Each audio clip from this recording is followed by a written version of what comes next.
क्या बच्चों, अब हमने जो दूसरा टॉपिक रिवाइज कर रहे हैं उसका नाम है डिफॉर्मेशन। डिफॉर्मेशन बेसिकली ये टॉपिक हमने इस तरह से हुक्स लॉ के नाम से लीड किया हुआ है। तो दिस नॉट सेम टॉपिक जो हमने पहले किया है हुक्स लॉ के नाम से, दिस वन। अच्छा, इसमें बेसिकली पहली डेफिनेशन आपने लिखी है एक्सटेंशन। क्या चीज़ है? That is the difference between original length minus new length. Original length minus new length का मतलब ये है if you have a string with download, तो उसकी जो ओरिजिनल लेंथ होगी, मतलब ये जो लेंथ आप यहाँ से यहाँ तक नहीं, ओरिजिनल लेंथ एल ओ। और उसके बाद दूसरा स्ट्रिंग आप लिखें कि आपने चेक हुआ है, तो अब इसकी जो न्यू लेंथ बनेगी एल, न्यू लेंथ। और जब आप इन दोनों को माइनस करते हैं तो यू विल द एक्सटेंशन। मतलब जो उसकी लेंथ की जाएगी तो हम बोलते हैं एक्सटेंशन। तो एक्सटेंशन इज और final length minus initial length. तो ये एक्सटेंशन आपने इस तरह से फाइंड करनी है। इसके बाद आपने हुक्स में पढ़ा था, हुक्स लॉ क्या कहते हैं कि हुक्स लॉ के मुताबिक लोड इज डायरेक्टली, लोड को एक्सेस को कह रहे हैं हम, this one F is here, ये दिस शोज द लोड। ये जो यहाँ पे मैंने लिखा है ना, ये फोर्स हीट है या लोड करेंगे। अब जितना ज्यादा आप लोड डालेंगे स्प्रिंग में उतनी ज्यादा एक्सटेंशन आएगी, इस तरह आएगा। और जब आप ये प्रोपोर्शनली का साइन करते हैं तो वन के पास इसमें है और यहाँ पे एक कांस्टेंट आ जाता है, इसको बोलते हैं स्प्रिंग कांस्टेंट। अब स्प्रिंग कांस्टेंट की वैल्यू हम दो तरह से निकाल सकते हैं। एक तो ये फार्मूला है, इस इस फार्मूला में से के को निकालें, ये आपके पास आएगा एफ ओवर एक्स। और दूसरा जो मेथड है के का निकालने का, वो नीचे लिखें, ग्राफ से हम निकाल सकते हैं दिस वन। फर्स्ट करें, आपके पास ये ग्राफ बना हुआ है, तो एक मिनट जरा होल्ड करें इससे। Let's suppose you have a graph along x axis, आपके पास टेंशन है एक्स, और वाई एक्सिस पे लोड है, फोर्स या लोड। ओके, अब फर्स्ट करें, आपके पास ये ग्राफ दिया है और लोड की वैल्यू की 10। अब वो कहते हैं कि फाइंड द वैल्यू ऑफ ये बेसिकली जो है there shows the gradient of force and extension. अब जब आप फोर्स के ऊपर इसकी वैल्यू को लेते हैं 10 न्यूटन फोर्स की, दूसरा केमिकल जो यहाँ पर है 5। तो अब यहाँ से आपने इसकी वैल्यू को देखना है, बल्कि उसको थोड़ा सा और हम सिंप्लीफाई करते हैं। फर्स्ट करें, अगर आपके पास ग्राफ कुछ इस तरह से दिखा है,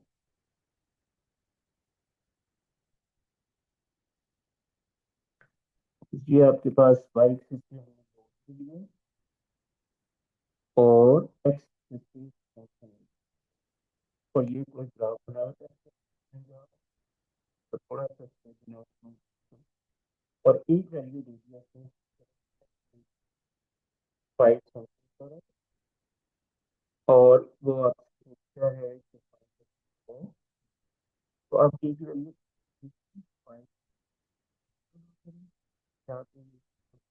करेगा, वहां से आप फोर्स की एक्सिस पे ड्रॉ करें, एक्स फोर्स की वैल्यू यहाँ पे 10, और आपने की वैल्यू फार्मूला पढ़ा था, तो यहाँ से है तो आपके पास और एक्स वैल्यू 5, तो के आपके पास आएगा 2 न्यूटन पर centimetre. So in this way, you will be able to find the value of एक तो ग्राफ का यूज दूसरा एक और देखते हैं,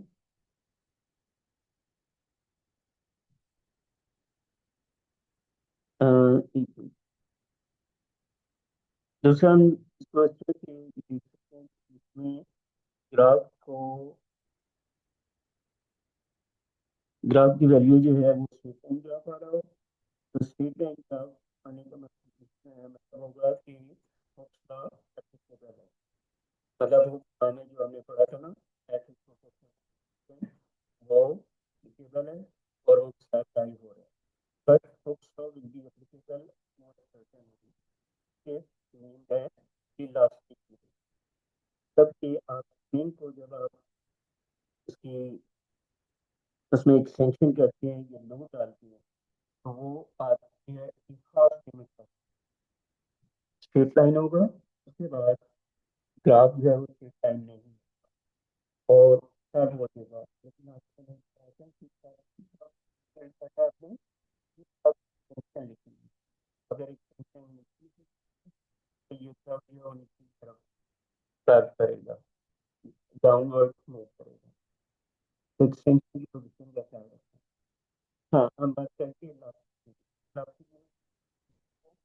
जब आप सिस्टम को बहुत ज़्यादा ओवरलोड करते हैं तो प्रोबेबिलिटी फॉर्म हो सकता है for a compact, so that maximum limit thing can end or when you unload compact limit. But when you cross that limit or maximum limit, the string will be permanently deformed, and that maximum limit from that the string cannot come back to its size. That maximum limit that elastic limit या limit of proportional, तो अगर ये आ सकते हैं, ये आपको जो मैंने नोट किए वो कहते हैं तो अगर से आपने तो हुक देखिए आपको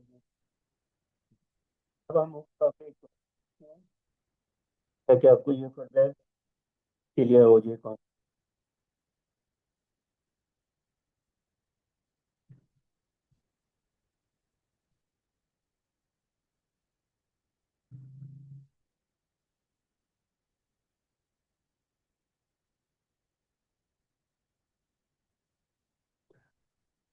ये देखिए आपके पास वन, इसमें देखिए उसमें क्या है कि एक figure shows figure 1.1 shows the fourth graph होगा स्ट्रेन। अब देखिए यहाँ पे आपके पास this force and this is tension and the graph is a line to the whole grid, पूरे ग्रिड के ऊपर ग्राफ आ रहा है, तो मतलब ये लास्ट लिमिट क्रॉस नहीं है। अब क्वेश्चन में क्या पूछे, calculate the strain constant of the strain. अच्छा, अब इसको हम सॉल्व करने के लिए क्या करेंगे, जैसे मैंने अभी आपको क्या बताया था कि की वैल्यू करेंगे हम निकाल लेते हैं। अब हमारे पास ए की वैल्यू क्या थी, ए का फार्मूला आपने पढ़ा था, E equal to F over X, load over extension. ये आपके पास टेंशन है एक्स की वैल्यू और ये आपके पास फोर्स गिवन हुआ है। अब हमें यहाँ पे और तो कोई वैल्यू नजर नहीं आ रही, ना एक्स की वैल्यू डायरेक्ट गिवन है, ग्राफ से हमें ग्राफ से हमें इसकी लास्ट वैल्यू है, तो आपको ये वैल्यू अगर हम लास्ट वैल्यू लास्ट एफ की वैल्यू मतलब हम यहाँ से पहले कर रहे हैं दिस वन, एक्स की वैल्यू हमने ले लिया 0.1 और एक्स वैल्यू यहाँ से आपके पास 5000। तो अब जब आप ये value 5000 over 0.1, so you will get 50,000, and this is the value of K, spring constant, by using this formula. तो ग्राफ से आप K की वैल्यू फाइंड कर, इसके बाद इसके नेक्स्ट पार्ट में हम आते हैं। इसको मैं रेस कर रहा हूँ, फिर हम नेक्स्ट पार्ट की तरफ आते हैं। और आपने ये ग्राफ अगर ऐसे करना है, क्योंकि ये ग्राफ के क्वेश्चन लाजमी आ जाते हैं। सेकेंड पार्ट में देखिए, इसमें उसने पूछा है, a student state that the spring has not reached the limit of when a force of 4,500 Newton is applied to it. State how graph shows that this statement is true. हाँ, देखिए elastic limit नहीं आई, क्यों नहीं आई? क्योंकि ये graph straight line है, तो curve कहीं पे भी नहीं है। तो आपने यहाँ पे आंसर लिखते हैं, as the graph is a straight line, so it does not cross the elastic limit. यहाँ पे आपने लिखना है as the graph is a straight line. अगर आप ये भी लिख देंगे तो इसका आंसर हो जाएगा। Then we see the next. Spring can be compressed by forces. The spring described by figure 1.1 is compressed by a force F and has an extension of this. Okay. यहाँ पे अब आपको एक्सटेंशन एरिया फाइनल 0.025 और F find करना है। तो इन्हीं भी आपने सेम फार्मूला यूज करना है। अभी हमने K is equal to F over X, ये आपको एक्सटेंशन दे दिए और F फाइंड करना है। और K की वैल्यू होगी आपने निकाल ली थी पार्ट में, वो कितनी थी? 50,000 हो गया।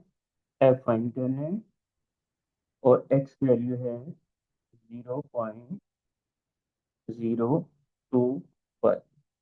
अच्छा, अब ये नेगेटिव, तो जरा हम क्या करेंगे, क्रॉस मल्टीप्लाई करेंगे। F is equal to 50,000 times minus 0.025, इनको मल्टीप्लाई कर लेते हैं। मल्टीप्लाई करने से आपके पास आंसर बनता है इसका, एक मिनट वेट कीजिएगा बच्चे, ये आ जाएगा आपके पास 50,000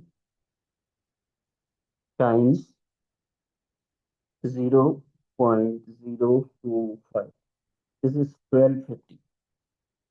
सो फोर्स की वैल्यू आपके पास है 1250 न्यूटन। न्यूटन इसका यूनिट आ जाएगा। तो इस तरह से बच्चे आपने, मैं दोबारा रिपीट कर रहा हूँ, कि एक्स वैल्यू ये गिवन थी, के की वैल्यू आपने किस पार्ट में निकाली थी 50,000, वो वैल्यूज उसमें पुट की है, क्रॉस मल्टीप्लाई की है, and then you will get the answer. तो इस पार्ट को आपने ऐसे सॉल्व करना होगा। अगर इस तरह की क्वेश्चन आती है कि करना हो ग्राफ से, या नेक्स्ट पार्ट में इसकी सेव वैल्यू गिवन हो, फिर आपने ये फार्मूला यूज करके सॉल्व करना है। इसलिए एक ही फार्मूला है हुक्स लॉ का, एफ इज इक्वल टू के एक्स वाला, वही फार्मूला थोड़ा सा आपने रीअरेंज करना है और के की वैल्यू निकाल देंगे। अच्छा, अब नेक्स्ट पार्ट की तरफ देखते हैं हम, क्या आंसर है इसमें वो जी। state whether the